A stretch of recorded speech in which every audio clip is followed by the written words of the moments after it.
Welcome to Undressing Intimacy, where we cut through the bullshit Greggy, so we can get naked. you can't say that. Why not? How would you say it then? Well, maybe more like, welcome to Undressing Intimacy, where we undress emotionally so we can undress physically. That's exactly what I said. Not sure what the problem is.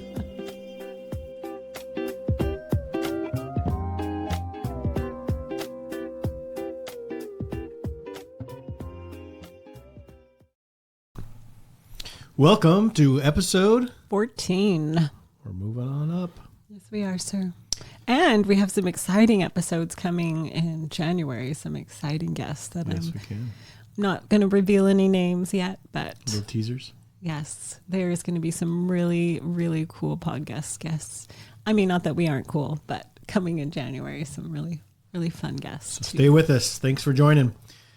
We wanted to take a moment to wish you a Merry Christmas. And a very happy holiday and family season, whatever it is you may celebrate or not celebrate. We hope that you get some time with your spouse, your loved ones, and some time to reflect on the goodness of life. Yeah, we realize that this time of year is great moments to spend with family, which create a wonderful opportunity to enjoy them and also be driven crazy by them. So we want to talk a little about how, as a couple, we can stay connected and close together with dealing with some of these challenges. Yeah, I think one of the biggest ways is to remember the goal is actually connection. I think for me during the holidays, something that sort of pulled me away from that connection was expectations, perfectionism, having to have things be a certain way and go a certain way. And I think my focus was stolen from maybe what really mattered most. That was being with you, being with our kids, being with our family, expressing gratitude, expressing love, expressing support, being present. And instead, my mind was just really engaged in a lot of things that really didn't matter. And I just want to sit on the couch and watch football. Yes. But I think one of the most important things that we have talked about many times, we're going to bring it up one more time, is making sure we're staying emotionally connected. And really the only way to do that is by making it a daily practice. Yes. So even in the extra busyness of these times, the extra parties, the extra gifts, the extra gatherings, keeping a core ritual that helps you connect to yourself and connect to your spouse is a great way to anchor yourself and not get lost. So let's go over it one more time, just to remind all of our listeners out there about this practice that we do. I pound this into my Pound, coach. maybe a different Not word. pound. I suggest this highly. I don't want to say beat a dead horse because I hate that statement, beat dead horse. We can't use that anymore. I emphatically bring this up over and over again. I ask, are you doing your emotional connections? I'm doing emotional connections. Emotional check-ins. Emotional check-ins. Oftentimes when they're in the midst of having conflict and not resolving it, they are not. So just a reminder, this is the practice we do. So every day, no matter what. No matter what. Even if you're all the way around the other side of the world from each other, take 10 minutes out of your life, a whole 10 minutes, 5 minutes each, to share your emotions that happen throughout the day. So it's not a checklist of, hey, I woke up and then I went to the bathroom and then I brushed my teeth and then I, yada, yada, yada. This is really talk about, hey, I woke up and I was tired and I didn't want to get out of bed and I was struggling and all my thoughts were, you're not worth it anyway because you just can't get anything accomplished, so you should go back to bed. That would be an emotion.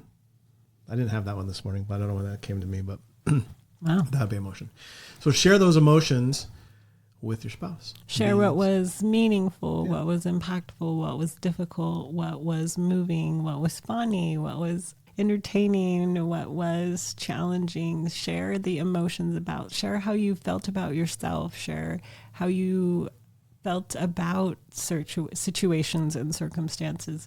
Share what feelings, what emotions you experienced in that day. And as real and open and honest you can be, the better. Mm-hmm. Even if it's scary. It's always scary. Is it always scary for you? Well, I mean, I think the lighthearted, happy, those are like more safe things to share. But when you're really being honest about either how you felt at maybe the impact of a conversation with a spouse or with another person, or a behavior or choice or something that's difficult or challenging, or how you feel about yourself, can be really scary to share. Yeah, it can be scary. And then the other partner's job is the hard one for me. This is the hard one to learn. What's the other partner's job, Dave? So for 5 minutes, one person is a speaker and they share their emotional experience that day, what it was they felt. And the other person during that 5 minutes gets to just listen. No fact checking, no responding, no yeah buts, no correcting, just listen. That is harder than it seems. Yeah, it is.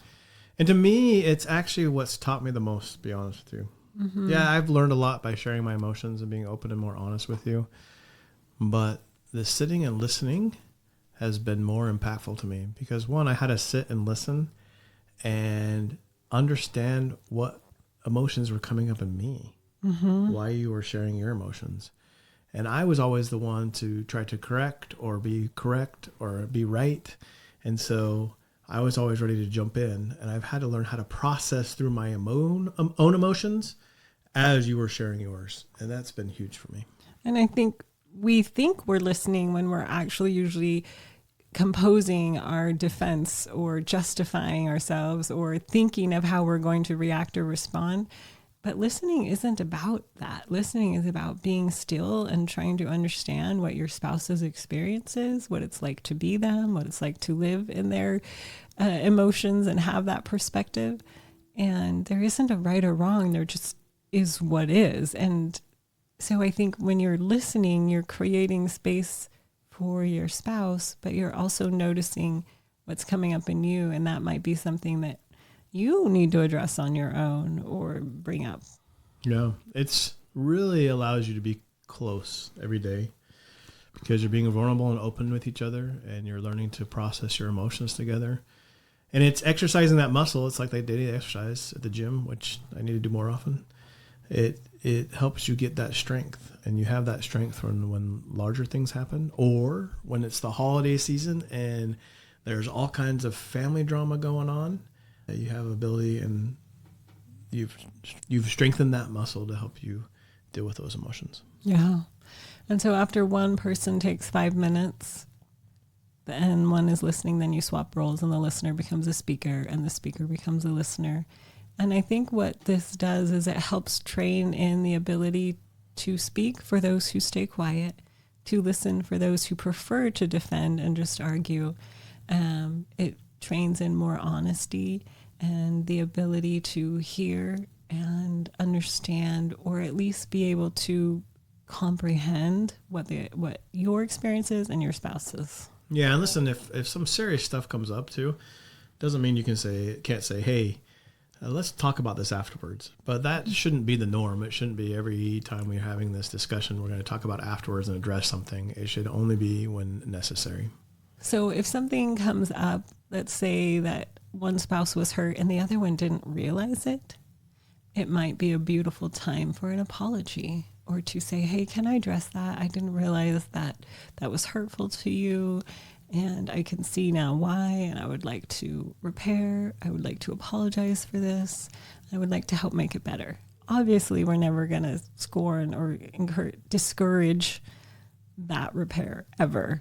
But what happens is sometimes couples haven't been talking for a long time, and so each emotional check-in brings up past conflicts or issues, and they want to address every single one. And if you do that, you won't actually sustain this practice because it will be an hour or 2 hours, and you won't want to do that. So you want to be able to keep this 10 minutes so that it's maintainable and sustainable.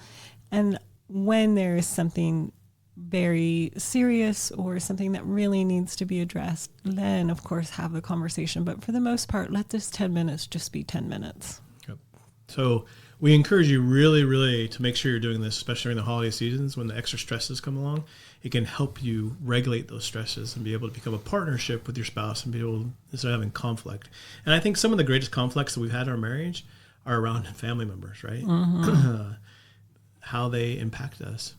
They do. What they've done to us. And so they're important to us. And so there's going to be conflict around them. Mm-hmm. I think something that's also important to realize is that we've talked a lot about how we have intimate relationships with our spouses and how important that is.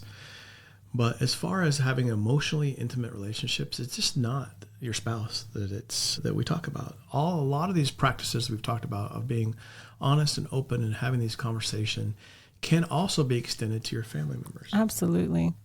Learning to be more honest with them, learning to listen to them better, learning to show yourself more, learning to forgive, learning to offer repair to them. All of these things can happen too. I mean, I think we just talked about one very important thing is we talked about everybody comes with a different perspective and has lived things in different ways. I had a recent opportunity to be with my sister, and we started talking about our childhood, and I was like literally shocked at like, wait a minute, that's not the house I grew up in, or that's not the experience I had. And just being able to have that open conversation, probably wouldn't have had it with her before, but I was able to have that really close, intimate conversation with her. I grew to know her better and love her more and be able to understand her experience and why she reacts in certain ways. And so it's really important even then to take these things that we've learned of being able to have other perspectives and being open and honest with them and doing it. My youngest sister, we were the closest in age. She's older than me, but the youngest of my three older sisters. We love to go at it and just argue. And we did it most of our adult lives. And not until recently when I've decided that wasn't the most important thing, is that she can see things much different than me and be different than me, and that's okay. And that I was able to reach out and have a closer relationship with her. So yeah, it's really about letting go that need to be right and really just opening up to know someone as they are. Can you make room for them? And if we can do this, then it can really give us the space to have these wonderful opportunities during the holidays to enjoy each other and parts of our family.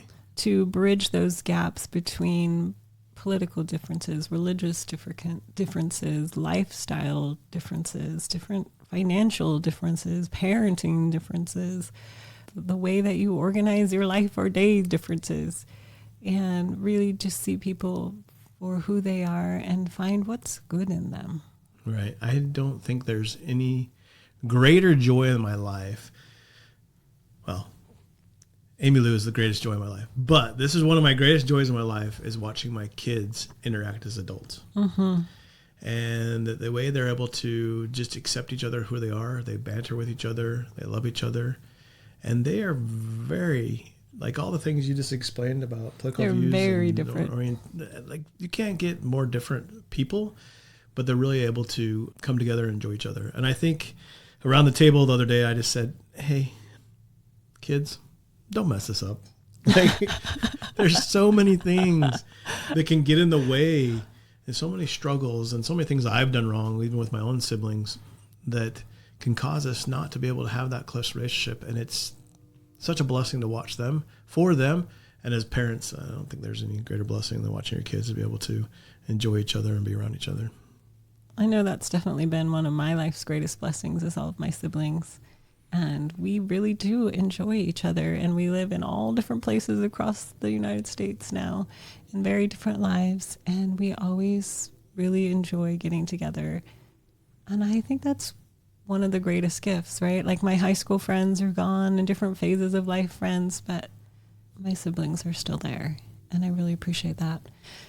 So even with that though, lately, both of us have actually gotten a lot more honest, more open, more vulnerable.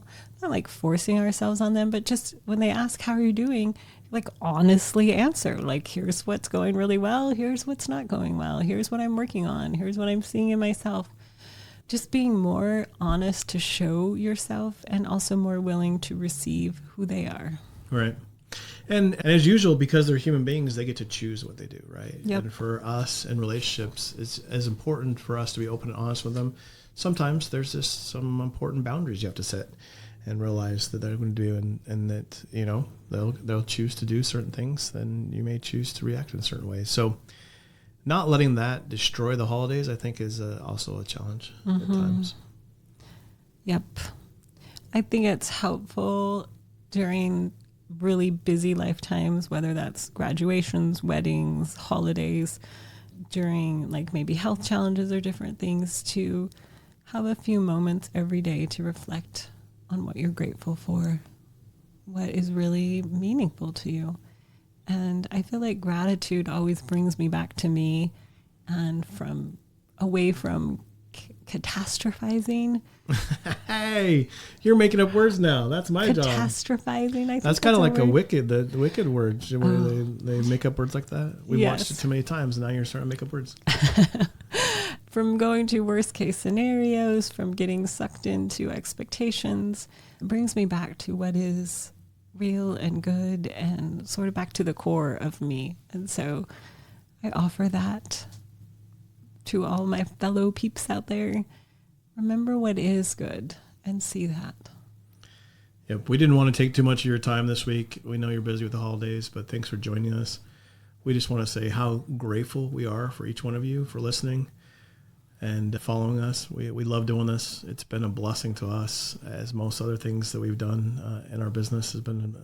We've learned so much from this experience and gained new insights. And in the middle of a podcast, we'll learn new things. And so always learning. We always really appreciate it. So thank you so much for joining us. Have the most happiest holidays. Enjoy yourself. And we look forward to being with you again afterwards. Yes, we do. Thank you again. We're grateful for you, for your words, for your feedback, for your listening, for your time, for your encouragement, and for all that you also teach us. All right. Until next time. Keep on dressing your intimacy. Bye-bye.